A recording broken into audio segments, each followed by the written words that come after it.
ঈদের ছুটি টানা 9 দিন। 3 এপ্রিলের ছুটি উপদেষ্টা পরিষদে অনুমোদন। নারী ও শিশু নির্যাতন আইনের সংশোধনী পাস। মরিচের বাম্পার ফলন হলেও দাম না পাওয়ায় হতাশ বগুড়ার কৃষক। বড় কোম্পানির বিরুদ্ধে বাজার নিয়ন্ত্রণের অভিযোগ।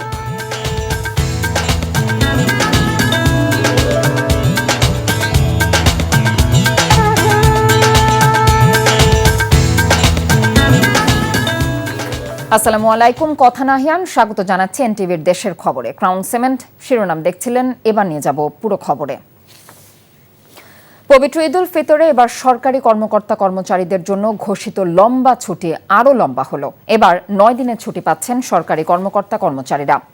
আজ উপদেষ্টা পরিষদের বৈঠকে 3 এপ্রিল ও ছুটি দেবার সিদ্ধান্ত হয়েছে। এর ফলে এবার 28 মার্চ থেকে আগামী 5 এপ্রিল পর্যন্ত টানা 9 দিন ছুটি পাচ্ছেন সরকারি কর্মকর্তা কর্মচারীরা।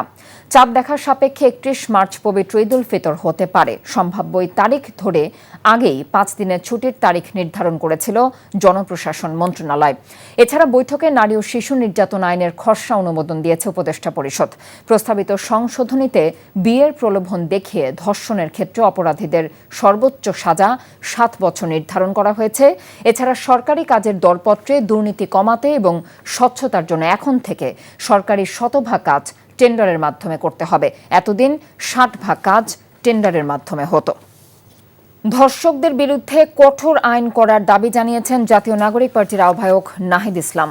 পটুয়াখালী মেডিকেল কলেজ হাসপাতালে জুলাই অভ্যুত্থানে ঢাকায় পুলিশের গুলিতে নিহত জসিম হাওলাদারের কন্যাকে দেখতে গিয়ে তিনি কথা বলেন।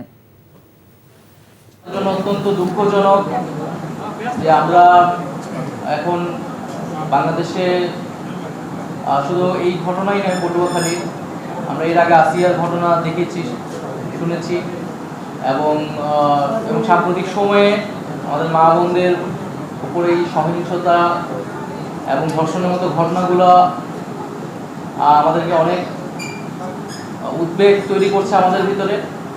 ভারতে 2 বছর কারাভোগের পর বেনাপোল চেকপোস্ট দিয়ে দেশে ফিরেছেন 21 বাংলাদেশি নারী, শিশু এবং পুরুষ। ভারতীয় পুলিশ বিশেষ ট্রাভেল পারমিটের মাধ্যমে তাদের বেনাপোল ইমিগ্রেশন পুলিশের কাছে হস্তান্তর করেছে বলে জানিয়েছেন বেনাপোল ইমিগ্রেশন ভারপ্রাপ্ত কর্মকর্তা ইব্রাহিম আহমেদ। তিনি বলেন, 2.5 বছর আগে তারা দালালদের মাধ্যমে ভারতে যান। কলকাতা শহরের বিভিন্ন স্থানে কাজ করার সময় পুলিশ তাদের গ্রেফতার করে। পরে তাদের 2 বছরের কারাদণ্ড দেয় আদালত। বগুড়ায় এবছরও মরিচের বাম্পার ফলন হয়েছে, তবে দাম না পাওয়ায় হতাশ কৃষক এবং ব্যবসায়ীরা। কৃষকরা বলছেন, বিগত বছরের তুলনায় উৎপাদন খরচ বেশি হয়েছে, এরপরেও বাজারে মিলছে না কাঙ্ক্ষিত দাম। অভিযোগ করেছেন, নামি দামি কোম্পানি মরিচের বাজার নিয়ন্ত্রণ করায় লোকসানের মুখে তারা। বগুড়া থেকে আতিকুর রহমান সোহাগের রিপোর্ট, ক্যামেরায় ছিলেন এমদাদুল হক। একসাথে বসে চাষের মরিচ বাছাই করছে শ্রমিকরা। এই দৃশ্য যেন চোখ জুড়ানো। লাল মরিচের ঘ্রাণে বিভোর চারপাশ, কিন্তু মরিচ চাষিদের মুখে হাসি নেই। চাষিরা জানায়, এবছর জেলায় 7,000 হেক্টর জমিতে মরিচের চাষ হয়েছে, তবে অতিরিক্ত কুয়াশা ও অসময়ের বৃষ্টিতে মরিচের চারা নষ্ট হয়েছে। ফলে পুনরায় চারা রোপণ করায় গুনতে হয়েছে বাড়তি খরচ। সারের দাম বেশি, বিষের দাম বেশি, সব কীটনাশকের দাম বেশি, তাতে কামলা খরচ দেয়া আঙের কোনো পত্তায় পড়তেছে না। কৃষকের উৎপাদন খরচ আমাদের এগুলা মিলে সর্বমিলে যে আশানুরূপ দাম পাচ্ছি না আমরা। শুধু তাই নয়, মরিচ বাছাইয়ের শ্রমিকদের মজুরিও বাড়েনি একটুও। ফলে দিনানিপাত কঠিন হয়ে পড়েছে। মরিচের কাজ করি 200 টাকা দিন, কিন্তু ওই 200 টাকা দিয়ে কিছুই হয় না। গাড়ি ভাড়া যায় 20-30 টাকা, তাহলে আমরা খামো কি আর গাড়ি ভাড়া দুমো কি? বাড়ির তো একটা আছে, খরচ আছে, ছেলে কর্ম আমরা কি দিয়ে। অভিযোগ আছে, নামি দামি প্রতিষ্ঠান মরিচের বাজার নিয়ন্ত্রণ করায় ক্ষতির মুখে পড়েছে চাষিরা। মরিচটা ফটকা এবং ডাস্ট এগুলো ভালো করে পরিষ্কার করে কোয়ালিটি সম্পন্ন করে প্রসেস করে কোম্পানিতে সাপ্লাই দিই। দামটা গত বছর আসলে রেটটা বেশি ছিল, 10,000 10,500, এবার একটু তুলনামূলক বাজার একটু কম। বগুড়ায় মরিচের গুণগত মান ও সুনাম থাকায় স্থানীয় চাহিদা মিটিয়ে বিদেশে রপ্তানি করা হলে কৃষক লাভবান হতো মত সংশ্লিষ্টদের। NTV news desk. লক্ষ্মীপুরে পৃথক স্থান থেকে 2 শিশুকে ধর্ষণ চেষ্টার অভিযোগে মনির হোসেন ও রিপন হোসেন নামে 2জনকে আটক করেছে পুলিশ। দুপুরে সদর মডেল থানা ও রায়পুর থানা পুলিশ তাদেরকে লক্ষ্মীপুর আদালতে সোপর্দ করে। আদালত তাদেরকে কারাগারে পাঠানোর নির্দেশ দিয়েছে। এর আগে ভোররাতে পৃথক ধর্ষণ চেষ্টার মামলায় সদর উপজেলার ভবানীগঞ্জ ইউনিয়নের চকবাজার এলাকা থেকে রিপনকে এবং রায়পুর উপজেলার চরমোহন ইউনিয়নের চরমোহনা গ্রাম থেকে মনিরকে গ্রেফতার করে পুলিশ। সাভারে ডাকাতির প্রস্তুতিকালে আন্তঃজেলা ডাকাত দলের 5 সদস্যকে গ্রেফতার করেছে পুলিশ। সাভারের জোরপুল এলাকা থেকে তাদেরকে গ্রেফতার করা হয়।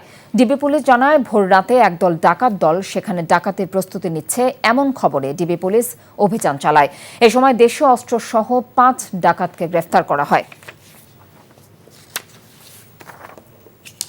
এনটিভি অনলাইনের কুষ্টিয়ার কুমারখালী খোকসা প্রতিনিধি মিজানুর রহমান নয়নের বিরুদ্ধে মিথ্যা ও হয়রানিমূলক মামলা দায়েরের প্রতিবাদে মানববন্ধন করেছে গণমাধ্যম কর্মীরা।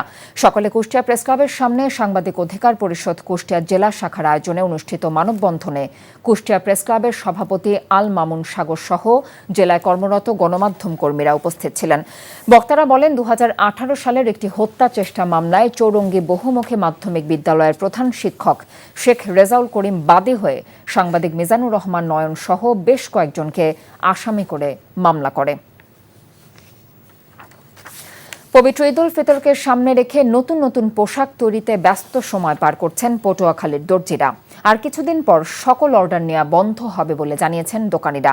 আর গ্রাহকরা বলছেন, প্রতি বছরের মতো এবারও মজুরি অনেক বেশি। তবে ঈদে পছন্দের নতুন পোশাক তৈরির পাশাপাশি গার্মেন্টস সহ অন্য সব সাজসজ্জার পণ্যের দোকানেও ক্রেতাদের ভিড় বাড়ছে। পটুয়াখালী থেকে কাজল বরণ দাসের পাঠানো রিপোর্ট। ঈদকে সামনে রেখে পছন্দের পোশাকের জন্য 3 পিস ও থান কাপড় কিনে ক্রেতারা বানাতে আসছেন দর্জির দোকানগুলোতে। পছন্দ মতো পোশাক বানাতে দিনরাত দোকান খোলা রেখে কাজ করছেন দর্জিরা। রুচি আর পছন্দের সাথে তাল মিলিয়ে বানানো পোশাক সময় মতো গ্রাহকের হাতে তুলে দিতে ব্যস্ত পোশাক কারিগররা। এছাড়াও নতুন নতুন পোশাক, শাড়ি, 3 পিস ও কসমেটিক্স কিনতে বিপণী বিতানগুলোতে ভিড় করছেন ক্রেতারা।